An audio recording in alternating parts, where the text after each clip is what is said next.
네, 오늘 함께 나눌 얘기는 24장입니다. 등잔불, 오타네요. 등잔불, 진설병, 신성모독에 관한 교례인데요.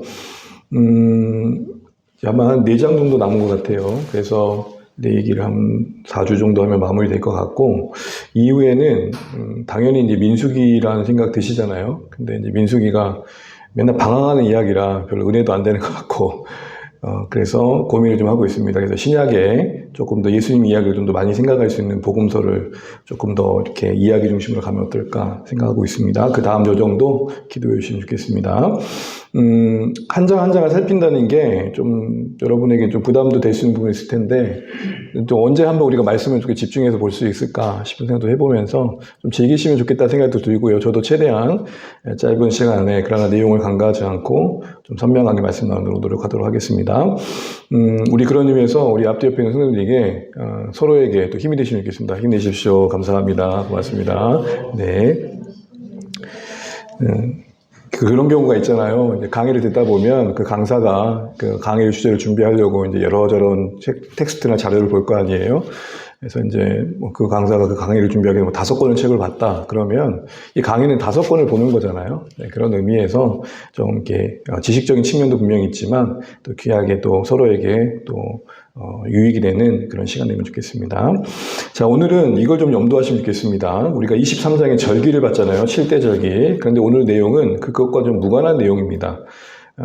등잔불, 진설병, 성소에 있었던 거죠. 성소 안에 있었던 기구입니다. 특별히 지성소 바로 앞 내성소, 그 거룩한 곳에 있었던 기구이죠. 그리고 갑자기 또 신성 모독자에 대한 처벌이 나옵니다. 여러분 이것만 보면 어떤 일관성이 느껴지시나요? 도대체 어떤 주제로 이렇게 함께 묶을 수 있을까? 라고 할 때 23장의 7대 절기를 우리가 봤었고 이제 다음 장 25장도 절기거든요. 절기라는 것은 가장 중요한 개념이 뭐였어요? 시간을 성별하는 거죠. 하루를 성별하고 일주일을 성별하고 1년달이 성별 거룩하게 구별해서 그 시간 속에서 하나님을 더 많이 생각하는 시간을 일부러 갖는 거죠. 사실 우리도 하루 종일 여러분 하나님 생각하지 않으신 건 아닐 거예요. 스쳐 지나가는 바람처럼 하나님 도와주세요. 이것도 하나님 생각하신 거잖아요. 근데 사실은 우리의 생각과 우리의 몸을 어느 한 곳에 붙들어 매고 그 정한 시간 안에 우리의 몸과 마음을 붙들어 매서 뭔가 하나님을 더 깊이 생각하는 시간들이 필요한 게 그게 이제 절기입니다. 시간적으로 보면 일주일이든 하루든 1년이든. 근데 이게 절기 사이에 존재한다는 거예요. 질문은 이거예요. 좀 엉뚱해 보이는 등잔불, 진설병, 신성모독이 절기와 도대체 무슨 상관이 있느냐라는 겁니다.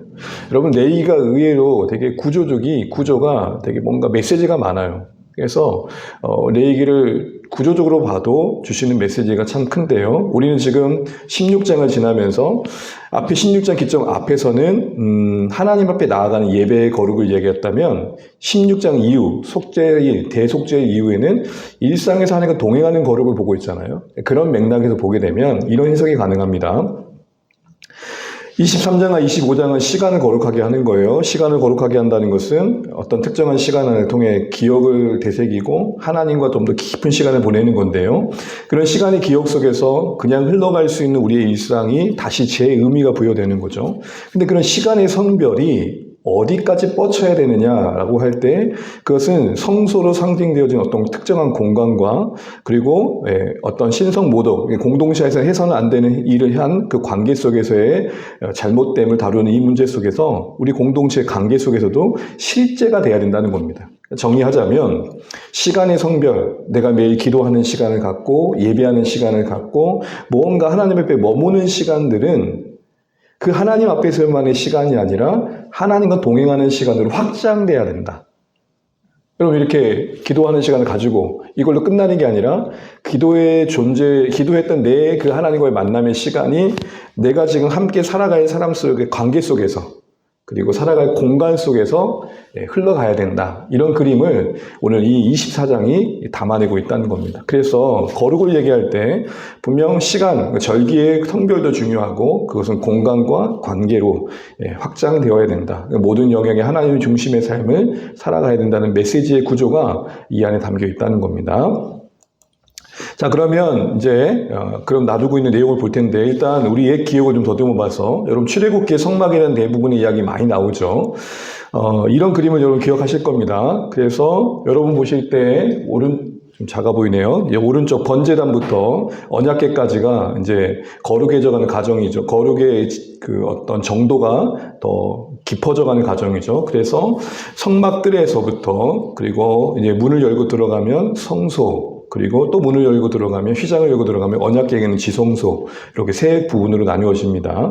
여러분 일단 성막은 하나님의 임재가 약속된 예배의 장소죠. 이스라엘을 부르시는 곳이에요. 여기서 내가 너희와 만나주겠다고 약속된 곳. 구약에 있어서는 예배의 공식적인 장소입니다. 또 하나 되게 중요한 기능이 있습니다. 그건 뭐냐면 그들을 부르시는 하나님이 누구시냐는 거예요. 여러분 이거를 좀 어려운 말로 계시다 그래요. 계시가 뭡니까? 정이 계셔요 이 말이 아니고 계시단 말이 드러내 보이다라는 겁니다. 드러내 보이다. 그러니까 성막의 구조 자체가 메시지라는 말입니다. 이게 어떤 언약궤는 어디 있어야 되고 그리고 분향단은 어느 위치에 있어야 되고 오늘 우리가 보겠지만 등잔대와 진설병은 어디 있어야 되고 이런 모든 게 메시지라는 겁니다. 그래서 모세에게 성막을 짓게 하실 때 이렇게 말씀하셨습니다. 같이 한번 읽어볼게요. 시작. 내가 그들 중에 거할 성소를 그들이 나를 위하여 짓되 무릇 내가 내게 보이는 모양대로 장막을 짓고 성막은 예쁘게 지은 게 아니에요. 성막은 어쨌든 좋은 재료를 다 끌고 재료를 다 긁어 모아서 멋지게 짓는 게 목적이 아니고 성막이 성막될 때는 언제예요? 하나님께서 보이신 모양대로. 개역 한글에서는 양식대로 되어 있죠. 여러분 건물을 지을 때 설계도대로 짓는 게 잘 짓는 거예요? 아니면은 짓는 시공자가 설계도 무시하고 자기 철학을 다 부여하고 막 자기가 좋아하는 거 갖다 붙이고 그런 게 좋은 거예요? 당연히 우리 상식도로 설계도대로 짓는 게 좋은 것처럼 바로 하나님께서 성막을 통해서 내가 너희에게 보인 대로 해라 라는 말입니다. 이 말의 의미, 이면의 의미는 뭐죠? 다 이유가 있다는 거예요. 다 이유가 있다. 그래서 오늘 우리가 보게 될 부분은 진설병. 언약궤를 기준으로 왼쪽에 있었죠. 언약궤를 등지고 왼쪽, 북쪽에 있었습니다. 그리고 등잔대를 이제 보게 될 겁니다. 그리고 이제 계속 두 가지를 다루면서 언급되는, 그리고 자주 반복되는 부분을 함께 언급해 보면 이런 표현이 나옵니다. 해막 안, 진거궤, 휘장 밖. 여러분 이제 언약궤가 있는 그 거룩한 곳 지성소와 그리고 바로 앞에 있는 곳을 구별하는 게 휘장이잖아요. 그런데 해막 안이라는 것은 성막들이 아닌 그 구조, 건물 안에 있다는 겁니다. 장막 안에. 근데 장막 안에서도 더 거룩한 곳인 지성소가 있고 조금 덜 거룩한 곳인 성소가 있는데 바로 해막 안 진거궤 휘장 밖이라는 것은 그 성소를 의미하는 겁니다. 이해되시죠, 여러분? 네. 여기가 휘장인데 요 안에는 지성소고 여기는 뭐라고요? 성소가 되는 겁니다. 이걸 뭐라고 표현하고 있냐면 해막 안, 이 구락길 5번지 안, 휘장 앞. 그래서 여기가 이제 성소가 되는 겁니다. 이 휘장 앞 성소라는 의미를 우리가 생각하면서 봐야 될 것 같고요. 하나님의 임재가 상징하는 진거궤가 지성소에 있어서 휘장 밖 성소를 여호와 앞으로 표현한다는 겁니다. 그러니까 여기가 지성소 안에 언약궤가 있기 때문에 가장 하나님의 임재가 거하는 곳인 이곳 앞에 있다. 이렇게 생각하시면 될 것 같습니다. 등잔불에 대한 이야기인데 여러분 이거는 이미 출애굽기에서 거듭 몇 번 반복했습니다. 보세요. 출애굽기 20장에 설계를 할 때 등잔대는 어떻게 설계하라고 말씀하셨고 27장에서는 그 등잔불 관리하는 것까지 얘기하셨고 37장에서는 제작, 40장에 설치. 출애굽기 내내 등잔불 우리가 여러 번 다뤘던 겁니다. 그래서 아마 기억이 나실 거예요. 근데 오늘은 레위기에서는 등잔불 관리를 말합니다. 굳이 말하자면 앞에서 27장의 내용과 중복됩니다. 그러니까 오늘 레위기에서는 등잔불을 어떻게 관리하는 게 중요한지 이야기를 합니다. 여러분 이 그림 기억나시죠? 그래서 7개의 등을 붙일 수 있는 접시 모양이 이렇게 있었고 각 가지가 6개, 3개 이렇게 해서 7개가 뻗쳐 있었죠. 다 기억할 필요는 없고 몇 가지만 좀 생각해 보면 순금으로 만들었다는 거. 몇 킬로예요? 한 달란트면 34kg인데 요즘 금 시세를 따지면 한 40매덕 돼요. 왜 이 말씀 앞에서 안 하고 금값 앞에서 하세요. 참, 저도 마찬가지입니다. 했어요. 그러니까 여러분 금초대를 우리 장발장이가 은초대를 가져가지 않았겠습니까? 일단 등잔대는 모양이 나무 모양이에요. 여기도 여러 의미가 있는데 오늘 생략하고요. 더 중요한 거는 살구꽃 모양이다. 왜 등잔대는 살구꽃일까? 등잔대를 언약궤 앞 오른쪽에 두게 하시고 굳이 아무 모양도 아닌 사회국고 모양으로 만들게 하실 하나님의 계시적 의미가 있겠죠. 그리고 6잔도 아니고 5잔도 아니고 등잔에 7개의 불을 붙여라고 말씀하십니다. 그리고 그 앞에는 바로 짐설병이 있었습니다. 이게 이제 살구꽃 모양인데요. 하나씩 이제 보게 되면 순금이라는 것은 여러분 항상 성막의 재료 중에 순금은 가장 거룩하신 하나님을 성별하는 재료의 상징이었습니다. 그래서 여러분 참고적으로 성막들에 있던 번제단은 뭘로 만들었습니까? 1번 나무, 2번 놋, 3번 금. 놋으로 만들었죠, 놋. 그래서 점점 가면 갈수록 더 거룩한 재료로 썼던 것이고 가장 거룩한 곳이 구별된 이 성소 안에서는 순금으로 썼습니다. 뭐 여러분 너무 어렵지 않죠? 상식적으로 와닿으시죠? 그 다음에 살구꽃 모양이라는 것은 이게 우리에게는 와닿지 않는데 보통 보면 어떤 꽃이 갖는 꽃말이 있는 것처럼 이스라엘 백성에게 살구꽃은 뭐냐면 봄의 전령사예요. 여러분 우리나라 같은 경우는 먼 꽃이 피면 봄이 왔다고 생각하세요? 벚꽃, 여러분, 논란하지 마시고요. 일단은, 먼저, 개나리가 먼저 피는 것 같은, 하여튼 개나리. 개나리 피면 우리 뭐라 그래요? 아, 봄이 왔구나. 살구꽃이 피면 이스라엘 백성은 어떨까요? 아, 긴 겨울을 지나고 봄이 왔구나. 그러니까 여러분, 왜 등잔대를 봄으로 했을까요? 알림과 깨어있음을 말하는 겁니다. 그러니까, 겨울 깊은 잠을 자고 있는데, 살구꽃이 봄을 깨우듯, 깨운다라는 이미지가 이 꽃 이미지 안에 있고 그래서 살구꽃을 히브리어 그 나라의 말로 말하면은 쉐케드인데 희한하게 깨어있다는 말도 비슷하게 세카드예요. 비슷하게 들리시죠 여러분? 자꾸 쉐카 들릴 때 음률적으로 비슷하게 들리잖아요. 그러니까 그런 음성적인 면에서나 이미지 면에서나 살구꽃이 이 깨어있는 것을 알려주기 중요한 매체가 됐던 거죠. 그러니까 빛인데 깨어있는 빛이에요. 그냥 빛이 아니고 깨어있는 빛. 이런 의미를 갖고 있습니다. 그런데 등잔불이 몇 개예요? 7개. 그리고 뭘 비춰요? 진설병. 지에 보겠지만 진설병은 12개인데요. 이스라엘 백성을 상징해요. 그러니까 떡으로 이스라엘 백성을 그 앞에 두신 거예요. 근데 그걸 뭐가 비춰요? 등잔불이 비춰요. 근데 무슨 빛이에요? 깨어있는 빛. 그러면 어떤 의미일까요? 하나님의 깨어있는 임재의 빛이 이스라엘이 비추고 있다. 이게 이제 성막의 구조 속에서 하나님이 이스라엘에게 보여주신 계시인 거예요. 이스라엘아, 내가 깨어있는 빛으로 너희들을 비추고 있어. 잠든 빛이 아니라.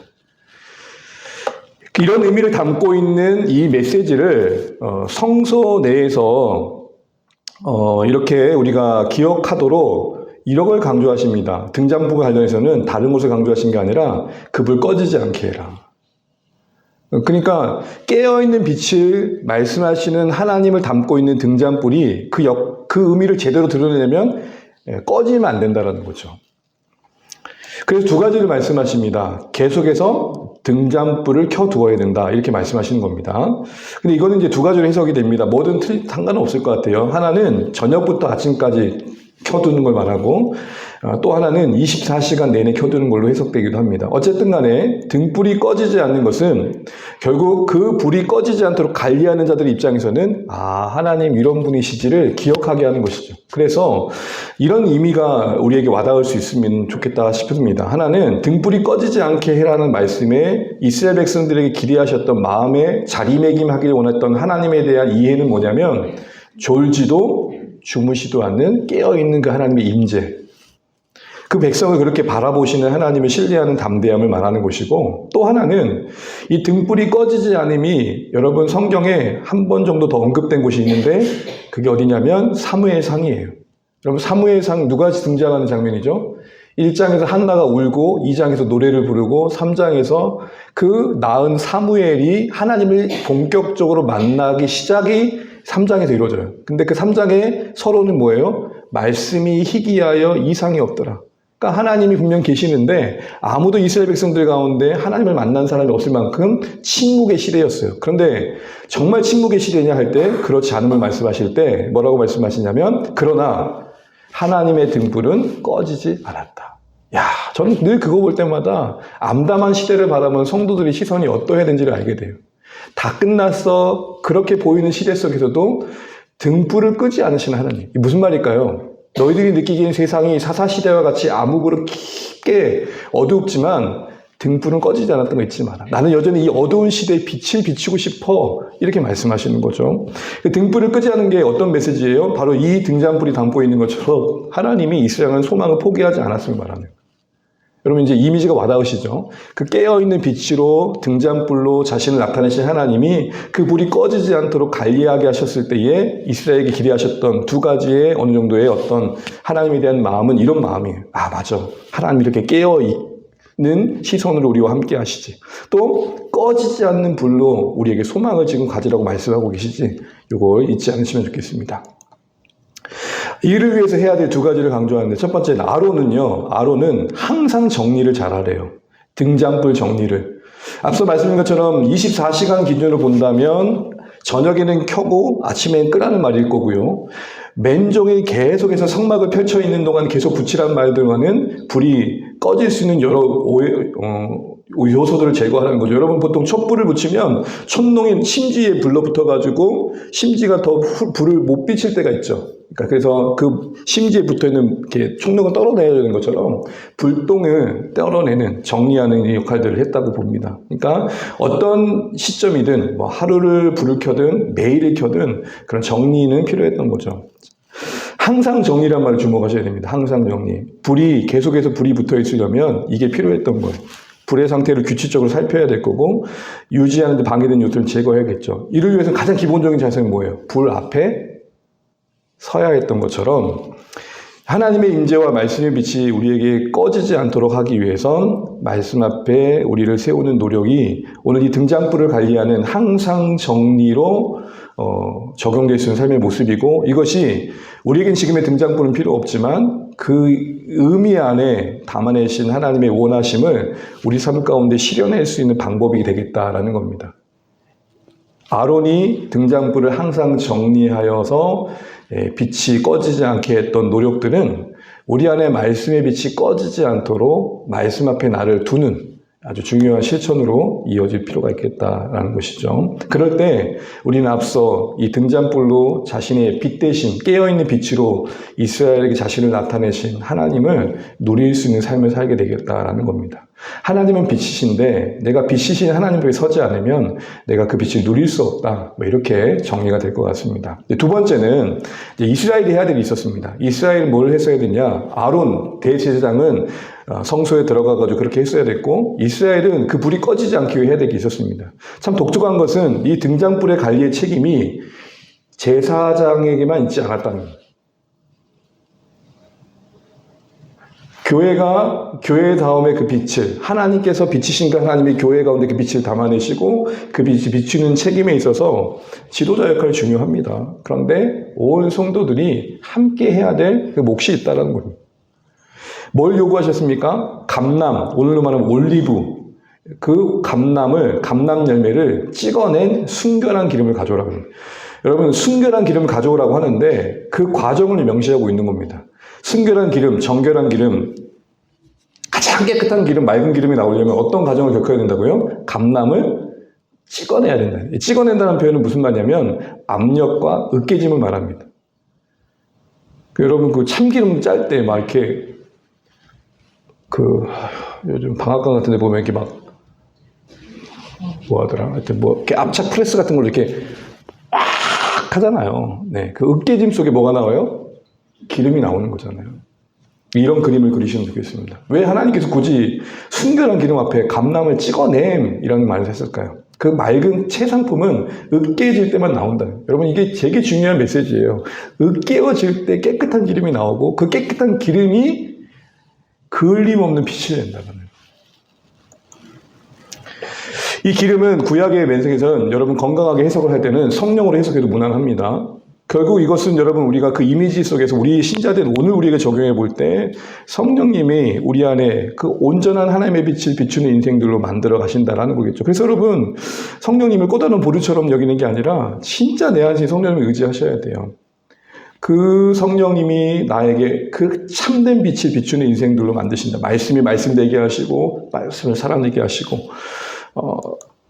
그리고 우리 안에 하나님을 비추게 하시고 그 다음에 또 실전적인 이야기를 해보자면 감람을 으깨야만 빛을 맑게 밝힐 수 있는 기름이 나오듯이 사실은 신자된 우리에게도 으깨어짐으로 상징될 수 있는 그 자아의 부인과 자아의 말씀 앞에서의 깨어짐이 내가 하나님의 빛을 보는 자로서만 아니라 나를 통해 그 빛이 드러나는 자로서의 삶을 만들어 가게 되더라는 것이죠.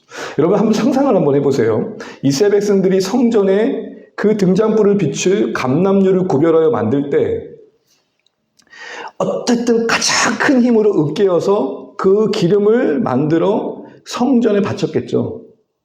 그럼 여러분 이게 어디에 쓰여질 줄 아는 이스라엘 백성들 입장에서는 그 감람류를 만들 때 최고의 상품을 만들기 위해서 최고로 으깨어지려고 노력을 했었겠죠. 마찬가지로 그 과정이 그들에게는 신앙의 훈련이었던 겁니다. 그래, 맞아, 우리가 이렇게 으깨져야 돼. 여러분 일상을 살다 보면 묵상이 될 때가 있잖아요. 아유, 내가 이렇게 무너져야지 살지. 내가 이렇게 먼저 무릎 꿇어야 살지 하면서 뭔가 일상의 매개체가 우리에게 그런 묵상을 던지듯이 이스라엘도 분명 그런 생각을 했을 겁니다. 여러분 이게 무리한 해석이 아닌 게요. 예수님도 그런 모습을 보여주셨어요. 여러분 겟세마네라는 동상 이름 들어보셨죠? 겟세마네 동상 이름의 뜻이 뭘까요? 겟세마네 기도하신 예수님인데 겟세마네 뜻이 뭐죠? 겟세마네 뜻이 뭐냐면 기름 짜는 틀이에요. 여러분 예수님이 십자가를 앞두고 기도하신 장소를 엄한 동산이 아니라 겟세마네 사신 이유가 뭘까요? 그분의 기도의 내용과 그분의 기도의 자세와 배경이 일치하는 거예요. 겟세마네 동상에서 굳이 십자가를 앞두고 기도하신 이유가 뭘까요? 거기서 최고로 으깨어지셔야 맞이할 수 있는 게 십자가였고 그 결과로 빛이 되실 수 있었기 때문에.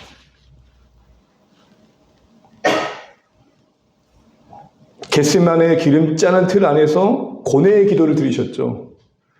나의 뜻대로 마옵시고 아버지 뜻대로. 이걸 히브리서는 이렇게 표현합니다. 노란색만 볼까요? 구원하시는 이에게 심한 통곡과 눈물로. 하나님의 아들이신 그분이 온전한 인생을 입으시고 기도하신 모습에서 우리는 하나님의 흔적을 찾아볼 수 없습니다. 하나님 연약한 인생으로서의 그 간절한 기도가 있고 그 통곡과 눈물 속에 으깨어짐을 우리가 감히 상상해 보게 돼요.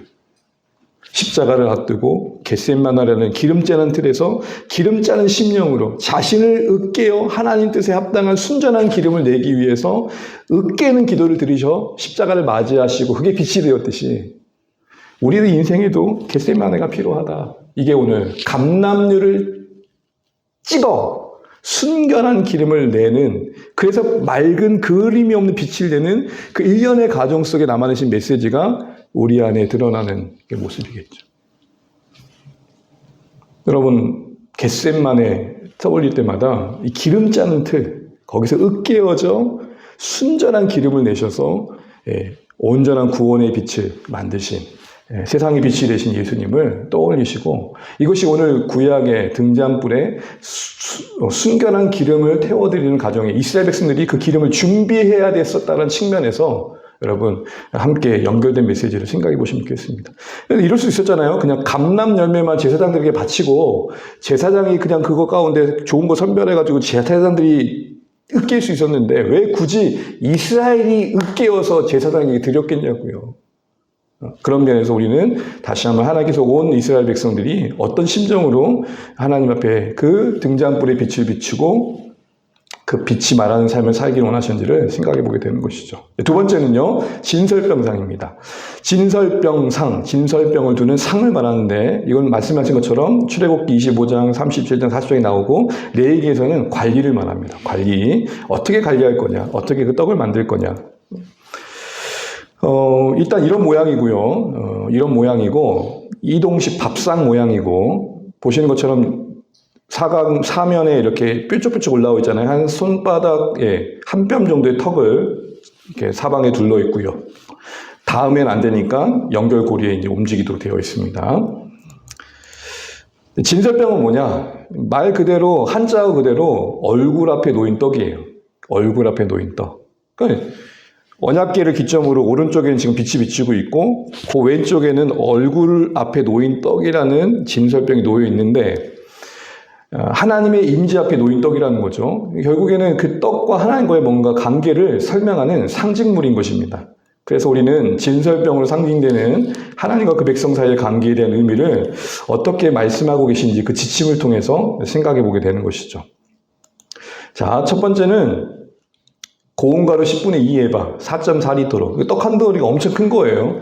어마어마한 큰 것 같아요. 4.4리터로 밀가루를 했으면은 엄청 큰 떡 하나가 있죠. 그래서 한 지파의 떡을 상징하는 이만한 크고 그걸 6개씩 2주를 쌓은 거예요.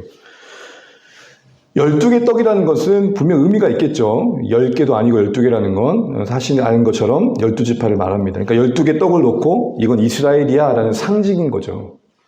우리가 어떤 각 지역을 대표하는 사람을 모아놓고 대한민국이야 라고 말할 수 있는 것처럼 하나님 앞에 그들이 모두 동등함을 돌보심을 받고 있다는 걸 의미하는 겁니다. 특정한 지파만 떡을 더 크게 한다든지 또 특정 지파만 떡을 작게 한다는 이게 아니고 동일하게 10분의 2 에바로 떡을 만들었고 그 떡이 각각의 지파를 말한다는 것은 그것이 또 하나님 앞에 있다는 것은 어느 지파든 우리가 볼 때는 더 커 보이는 데가 있고 작아 보이는 데가 있지만 하나님이 볼 때는 다 동등하다. 이걸 말하는 겁니다. 두 번째로는 그걸 순결한 상 위에 진설하라고 합니다. 순결한 상. 이제 밥상이 등장하는 거예요. 여러분 떡 그러면 당시에는 식사를 의미하고 식사를 한다는 건 친밀한 관계를 말합니다. 그렇게 진설병이 하나님 앞에 놓여 있다는 것은 하나님께서 밥상을 차려놓고 이스라엘을 초대하신 그림인 거예요. 그림이 그려지십니까, 여러분? 이스라엘을 초대하셔서 너와 나가 밥 한번 먹자라고 밥상을 차리신 거예요. 그런데 그게 어떤 상 위에 있다고요? 순결한 상 위. 순결하다는 건 뭐예요? 흠없고 거룩한 상이겠죠. 그래서 이렇게 정리가 됩니다. 하나님께서 진설병으로 상징하는 하나님과 그 백성의 관계 속에 말씀하시는 것은 은혜의 식탁에 그들을 부르셨다. 여러분 와닿으려면 누구를 굳이 얘기할지 모르겠습니다. 여러분 지금 진짜 만나고 싶은 분이 누가 계십니까? 남진? 누가 제일 만나고 싶으세요? 왜요? 남진 장로님 만나면 안 돼요? 누굴 제일 만나면 이 세상에 내가 죽어도 소원이 없겠다는 걸 하시겠어요? 조금 더우시죠? 저만 덥나요? 죄송한데 이게 배터리가 없어서 그런데 목사님 한 번만 여기 틀어주시겠습니까? 누가 제일 보고 싶으세요? 몰라 아무나 상관없어. 어쨌든 여러분 진짜 만나고 싶었던 사람과 식탁을 함께하는 기회가 주었다는 거 여러분 어떻게 생각하시겠어요? 바로 그런 느낌이에요. 그리고 독특한 거는요, 그 진설병 위에 아까 그림 보셨던 것처럼 여기 보시면 여기에 여러분 여기에 이게 뭔 장 같은 게 있죠. 예, 이게 이제 유향인데 진설병 위에 유향을 2개 하셨습니다. 유향은 뭐냐면 그 유향 기름은 불로 태워드리면 향기가 되는 거예요. 그러면 진설병 위에 거기에 불을 지피게 하셨던 건 뭐예요? 결국에는 진설병을 하나님께서 받으시는 그런 어떤 예배의 절차를 밟았다는 것을 우리가 추정해 보게 되는 것이죠.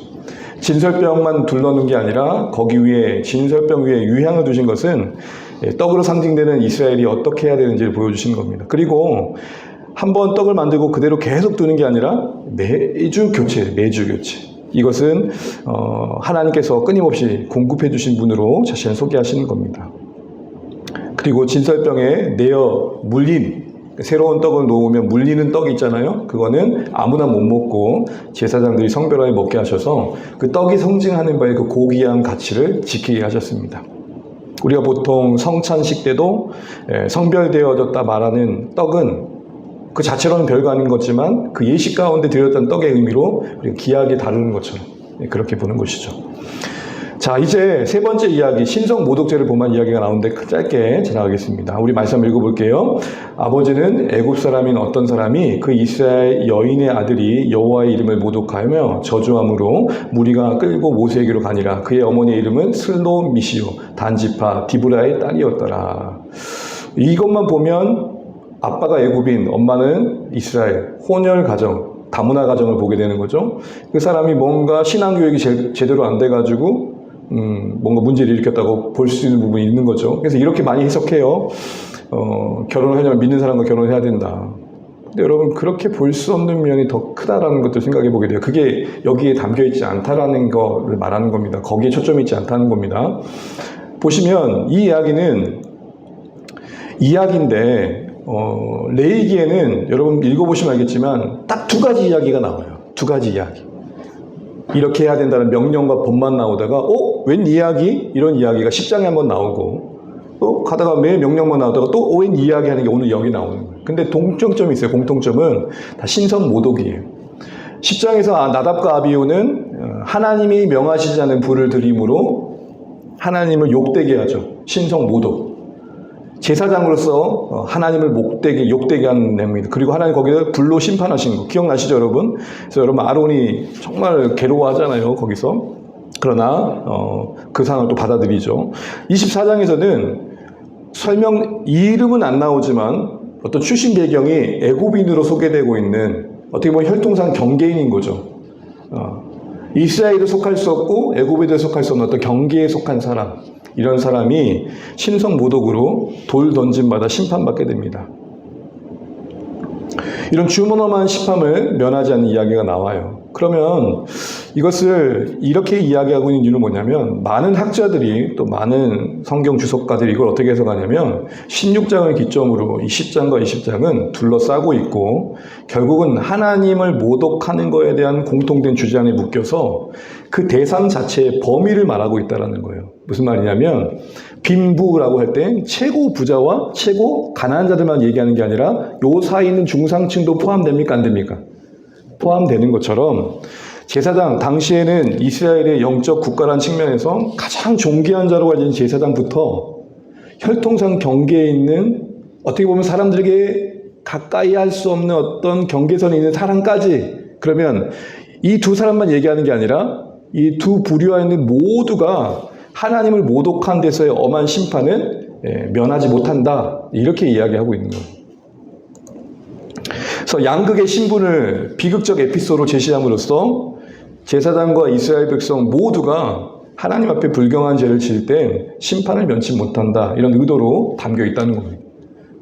제가 왜 이 말씀을 드리냐면 오늘 이 본문을 가지고 피가 섞이고, 그래서 어떻게 보면 오늘날 이 시대에서도 다문화 가정의 아이들이 그 자체로 뭔가 큰 잘못을 하지 않았지만 원래 거주민들이 자신들의 잘못을 그에게 뒤집어 씌워서 그 약자에게 모든 책임을 떠넘기는 못된 모습들을 볼 때가 있잖아요.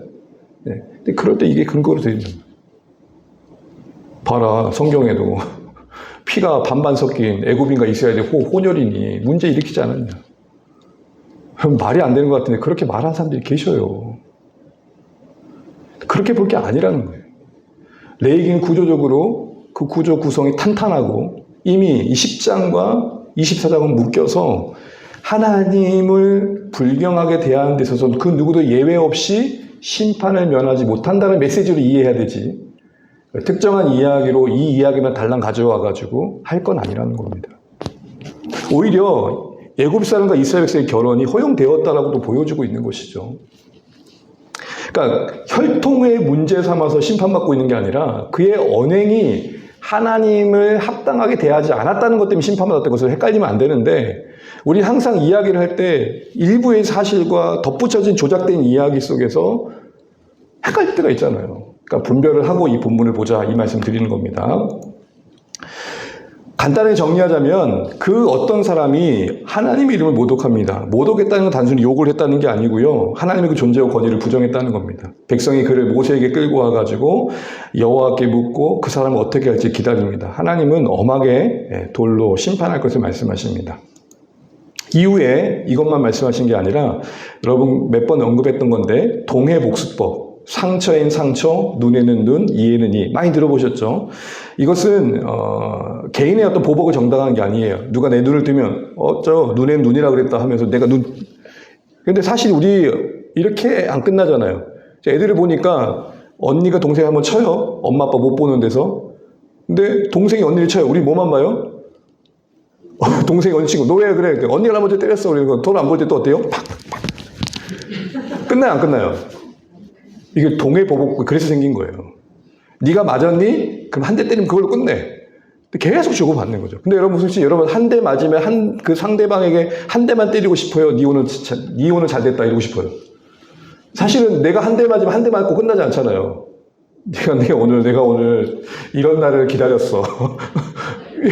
뭐예요? 보복을 더 심하게 하잖아요. 그러니까 이에는 이 누에는 누의 말의 의미는 뭐냐면 더 보복하지 말아라. 인간의 가한 복수를 억제하고 질서를 세우기 위한 거고요. 근데 예수님은 이거를 근거로 더 한 발자국 나아가서 거기에 머물지 말고 그게 의도한 대로 더 은혜를 베푸는 쪽으로 적용해라고 말씀하십니다. 그래서 이렇게 말씀하세요. 예수님이 이 말씀을 해석하신 거 보고 마치겠습니다. 함께 읽죠. 시작. 또 눈은 눈으로 이는 이로 갚으라 하였다는 것을 너희가 들었으나 나는 너희에게 이르노니 악한 자를 대적하지 말라. 누구든지 내 오른뺨 뺨을 치거든 왼편도 돌려내며 또 누구든지 너로 억지로 오리를 가게 하거든 그 사람과 심리를 동행하고. 이렇게 말씀하신 거 여러분 너무 잘 알고 계시잖아요. 근데 이 말씀이 바로 그런 동해보복복에 지향하는 바 더 선대하고 그리고 그러니까 악을 억제하는 데서만 끝나지 않고 오히려 더 한 걸음 더 나아가서 악을 이기는 쪽으로 나아가길 바라시는 하나님의 마음이 예수님의 해석을 통해 드러나게 되는 것이죠. 결국 이것은 단순한 겉면이 아니라 예수님이 우리에게 원하시는 복음의 삶의 태도를 말하는 겁니다. 사실 예수님께서도 모욕하는 자를 향해 침묵하셨고 되려 저들이 뭘 하는지 모른다고 기도해 주셨죠. 자, 이런 근데 질문이 들어요. 여러분 사실 이런 얘기를 들으면 사실 속으로 많은 생각이 드는 게 현실 속에서 그게 가능하냐는 거예요. 여러분 우리가 이렇게 왼뺨을 맞춰서 오른뺨 내주고 오리 가자 심리 가졌을 때 여러분 그 결과가 어떠셨어요? 내가 다시는 오리 더 가봐라. 사실 그럴 때가 참 많잖아요. 인간의 악함 때문에. 그러니까 이런 질문이 드는 거예요. 오히려 우리의 선대를 역이용하고 사람이 오냐오냐 했더니 이러네. 이러잖아요. 또 사람이 가만히 있을 때 가만히인 줄 아네. 이런 말 한단 말이에요. 역이용하거나 정의를 무시하는 쪽으로 나갈 수 있다는 거예요. 이 말의 의미는 뭘까요? 어떤 불의에 무조건 참으라는 말은 아닐 겁니다. 단순히 더 큰 의미는 뭐냐면 이걸 말하는 거예요. 보복으로는 그 자체로는 선한 걸 만들 수 없더라는 거예요. 필요 하나 더 한 걸음 더 나아가 회복이 되려면 보복을 넣어 회복이 되려면 오늘 이런 선대와 자비가 필연적이라는 거예요. 오늘 한국의 정치 현장을 보십시오. 우리 삶의 관계를 보십시오. 진짜 온전한 회복을 위해서는 보복을 뛰어넘는 더 큰 가치가 필요해요. 그 사이에 역용하고 정의를 무시하는 사람이 있지만 그것 때문에 포기할 가치는 아니라는 거죠. 그래서 이 말씀은 정의를 무시한다기보단 정의를 완성하는 건 은혜다. 네, 정말 동의합니다. 근데 쉽지 않죠. 그래서 성령의 도우심과 주님의 은혜가 필요한 것입니다. 결국 하시는 말씀은 악을 선으로 이기는 것, 하나님의 하나님 되심을 적극적으로 실천하는 모습이 이런 모습들로 나타날 때 우리가 기대하시는 하나님의 나라를 이룰 수 있을 것이다. 이렇게 말씀하시는 겁니다. 말씀 이제 맺겠습니다. 여러분 24장 오늘 다 잊어버려도 이거 잊지 마세요. 24장은 절기에 둘러싸여 있다. 그럼 무슨 관계 있냐? 절기는 그 시간을 구별하면 내가 시간 내어 기도하고 시간 내어 예배하고 뭔가 하나님 앞에 시간 내어 하나님을 만나는 집중하는 모든 시간들의 은혜는 등잔불과 지성병으로 그 공간을 관리하는 것으로 신성 모독자를 처벌하는 것처럼 그 관계 속에서의 구별됨으로 드러나야 된다는 겁니다. 그래서 이렇게 정리가 됩니다. 참된 거룩함은 시간의 성별이 우리가 살아가는 공간과 관계 속에서 하나님 중심의 삶을 살아가게 하고 하나님의 뜻을 이루는 것으로 말할 수 있겠다. 이렇게 말씀하세요. 이걸 굳이 한마디로 말한다면 다 잊어버려도 저는 이렇게 오늘 말하고 싶습니다. 사모님 반주해 주세요. 주님과 함께 동행함을 만민이 알게 하옵소서. 우리 여러분 이거 같이 한번 읽어볼까요? 시작. 주님과 함께 동행함을 만민이 알게 하옵소서. 이대로 살아가는 거 쉽지 않지만 이게 영광이 된다고 하시네요. 이게 하나님 뵀을 때 명예가 된다고 하시고요. 여러분 신앙이 이기기 위해 동원되면 한도 끝도 없습니다. 네, 내가 죽어지고 여러분 등잔불로 표현하셨을 때 이스라엘 백성들에게 왜 그 순결한 길을 만드는 과정을 겪게 하셨을까요? 우리가 빛이신 하나님을 바라보며 사는 것은 빛이 되어야 된다는 말도 담아내고 계실 텐데 그러려면 참 고통스럽지만 늦게 헤어진다고 하십니다. 우리의 겟셋마네가 필요하다고 하십니다. 십자가 앞두고 아무도 자기 힘으로 살 수 없습니다. 겟셋마네를 지나야 됩니다.